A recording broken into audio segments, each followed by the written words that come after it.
The call came at 3:17 a.m. A crackle of static, a hiss of an open line, and then a man's voice, rough and breathless, strained by a terror that felt ancient and immediate all at once. It uttered just 6 words, a chilling fragment of a larger unseen horror. She's come out of the water again. Then the line went dead. The next morning, under a sky the color of bruised slate, the village of Saint-Étoile, nestled precariously in the mountains of southern France, awoke to a familiar unease. The source of this unease, as it had been for generations, was Lake Maren, the Maren Lake.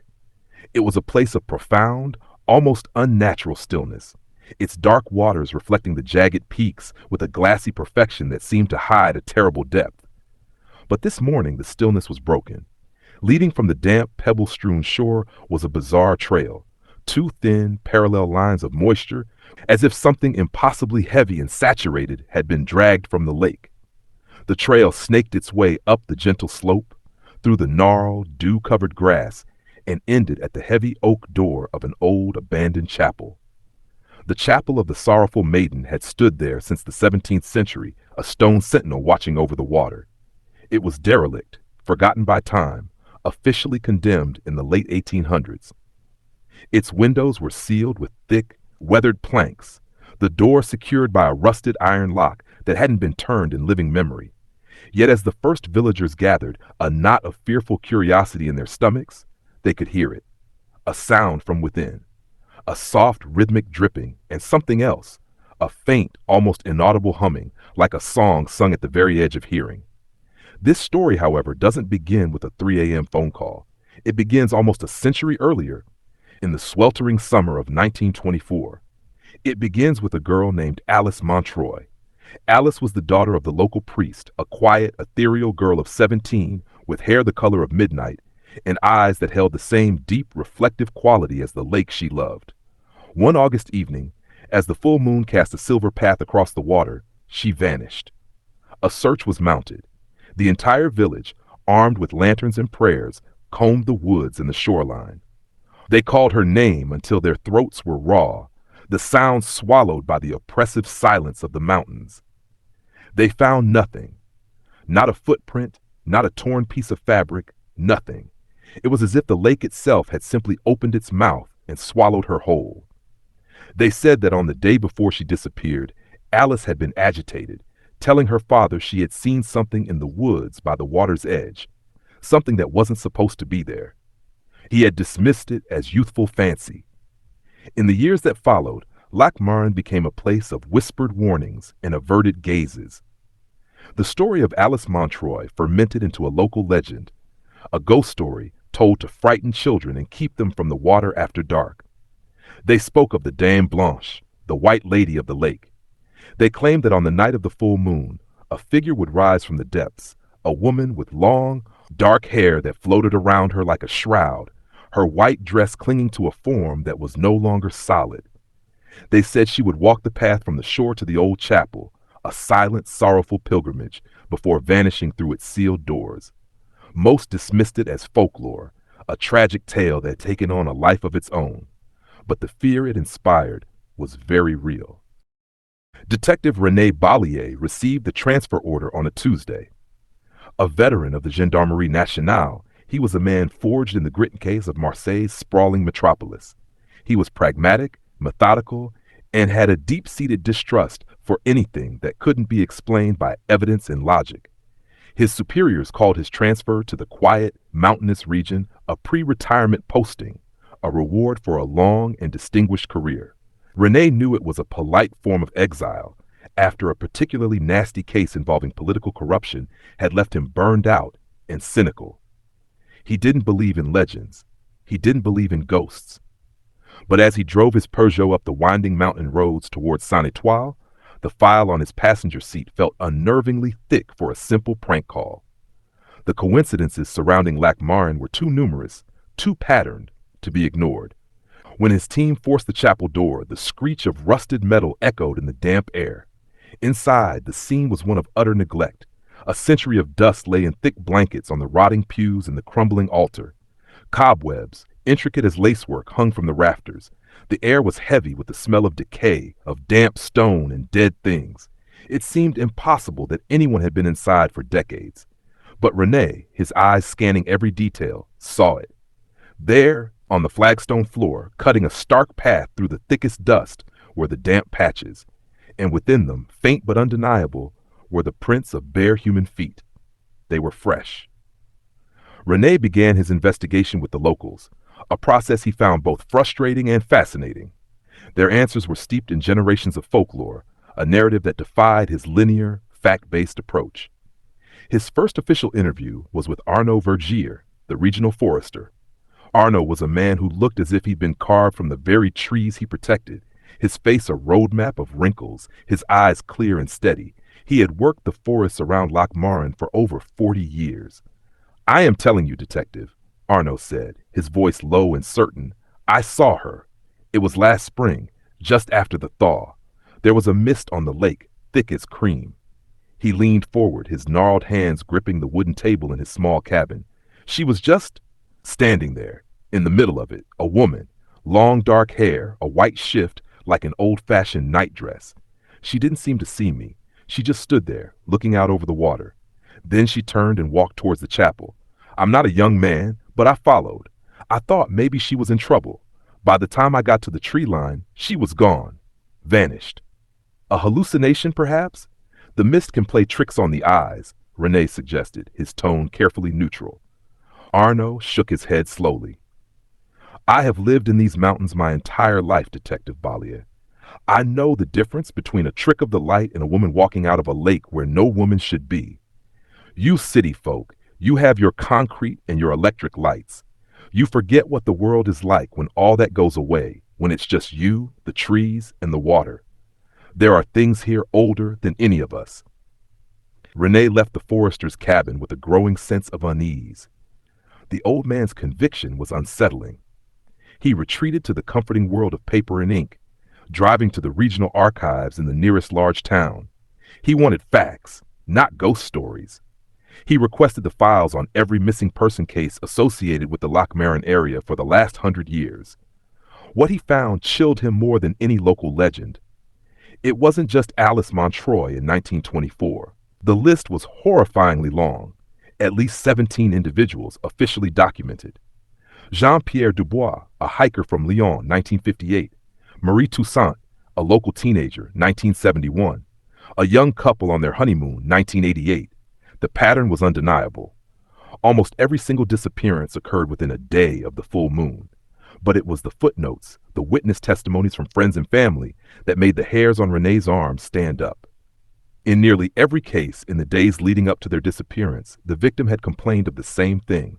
Strange, vivid dreams. They dreamt of a bell, a deep, resonant tolling that seemed to emanate from the bottom of the lake. They dreamt of a woman in white, her face obscured, calling their name. They dreamt of an overwhelming compulsion to walk towards the water.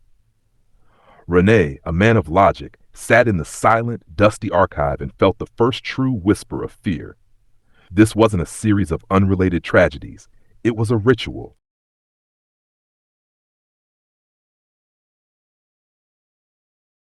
A few days into his investigation, a young woman arrived at the temporary police post Rene had established in the village hall. She introduced herself as Emma Lemoine, a doctoral student in folklore and anthropology from the Sorbonne in Paris. She was bright, energetic, her eyes alight with an academic passion that was a world away from Rene's weary cynicism. She had been studying the legends of the French mountain regions and had come across recurring motifs that all seemed to point towards Lake Maren. The Dame Blanche is a common trope, she explained, pushing a stray strand of hair from her face as she unrolled a series of old maps on Rene's desk. But the specifics here are unique. In the oldest versions of the legend, long before Alice Montroy, it's not a ghost, but a genius loci, a spirit of the place. They call her the Dame de la Profondeur, the Lady of the Deep. And what does this Lady of the Deep want? Rene asked, intrigued despite himself. The story goes that this lake was once the site of a sacred spring, tended by a line of priestesses, Emma continued, her finger tracing the shoreline on a hand-drawn 18th century map. The last one was betrayed by her lover. He accused her of witchcraft to the new Christian authorities. To prove her guilt, They bound her and threw her into the spring. The legend says the spring, enraged, swelled into the lake to protect her, to hide her. She doesn't haunt the lake, detective. She is the lake. So you're saying this is all just ancient folklore? A story told to explain a natural phenomenon? Maybe, Emma said, meeting his gaze. But stories like this don't survive for centuries unless they're anchored to something real, a kernel of truth. That evening, driven by a shared curiosity that bridged the gap between his logic and her lore, Renee and Emma walked the shore of the lake. A thick, chilling fog rolled down from the mountains, shrouding the water in an impenetrable white veil. The world seemed to shrink to just a few feet of shoreline around them. The silence was absolute. And then they heard it. A low, resonant, impossibly deep toll. Bong! It wasn't a sound that traveled through the air. It was a vibration that seemed to emanate from the ground, from the water, vibrating up through the soles of their feet and into their bones. "Did you hear that?" Emma whispered, her voice trembling slightly. Renee didn't answer. He just nodded, his face pale, his eyes wide, scanning the shrouded water. He couldn't deny it. He had heard the bell from the dreams. As they stood frozen, his flashlight beam caught something metallic half buried in the rocks near the water's edge. It was a thick, rusted iron chain, its links as thick as a man's wrist. It was anchored to a massive boulder by an ancient-looking iron piton. The other end of the chain disappeared into the black, silent water. Attached to the chain, just above the waterline, was a small bronze plaque, green with age. Wiping away the grime, they could just make out the engraved words, a stark and simple warning: "Ni turbes pas son sommeil." Do not disturb her sleep. That night, the lake invaded Emma's dreams. She wasn't an observer. She was there. She stood on the pebble shore under a moonless sky. The water was a sheet of black glass. From its center, a figure was walking towards her. It was the woman, the lady. Her white dress was tattered and translucent, her body barely there. Her long black hair didn't float but was dragged behind her like heavy, tangled seaweed. And her eyes, as she drew closer, Emma could see her eyes. They were not eyes. They were two pools of absolute blackness, voids that promised nothing but a cold, endless fall. The figure stopped a few feet away, the water lapping at its ankles, and it spoke. Its voice was the sound of silt shifting in the deep, the whisper of waterlogged wood, and it said a single name: Alice. Emma awoke with a gasp, drenched in a cold sweat, her heart hammering against her ribs. The name. The legend of the Lady of the Deep, the story of the betrayed priestess, was ancient. But the figure in her dream, the entity at the heart of the mystery, had spoken the name of the girl who disappeared in 1924. The two stories, legend and history, had just violently collided.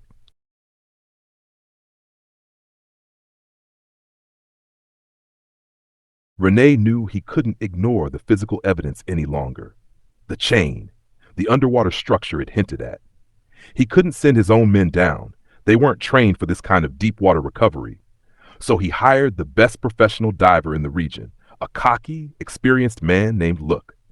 The next morning, under a deceptively bright sun, Luck suited up, a camera and light mounted to his helmet, a comms line connecting him to Renee and Emma on the boat. Going down, Luck's voice crackled through the speaker. The feed from his camera showed a world of green, murky suspension. Visibility is poor, lots of sediment, descending along the chain. For several minutes, all they saw was the endless chain, link by rusty link, disappearing into the gloom. "Okay, I'm at the bottom," Luck's voice announced. "The chain ends here. It's attached to a large flat stone, like a lid." "Wait a minute," the camera panned around. "It's not just a stone. It's a platform, man-made. And underneath it, detective, you're not going to believe this. It looks like an entrance, steps carved right into the rock, leading down. It looks like a flooded tomb, a subaquatic crypt." "Look, can you see what's inside?" Renee asked, leaning into the microphone. "I'm going to get a closer look," Luke said. As his camera light illuminated the dark, gaping maw of the entrance, the comms line erupted in a burst of violent static. The video feed dissolved into a screen of white noise. Look, do you copy?" Renee yelled. Silence. The next 12 minutes were the longest of Renee Ballier's life. He stood on the rocking boat, staring at the spot where the bubbles had ceased, his mind racing through every worst-case scenario. Emma stood beside him, pale and silent, her hand over her mouth. Then a violent churning of the water.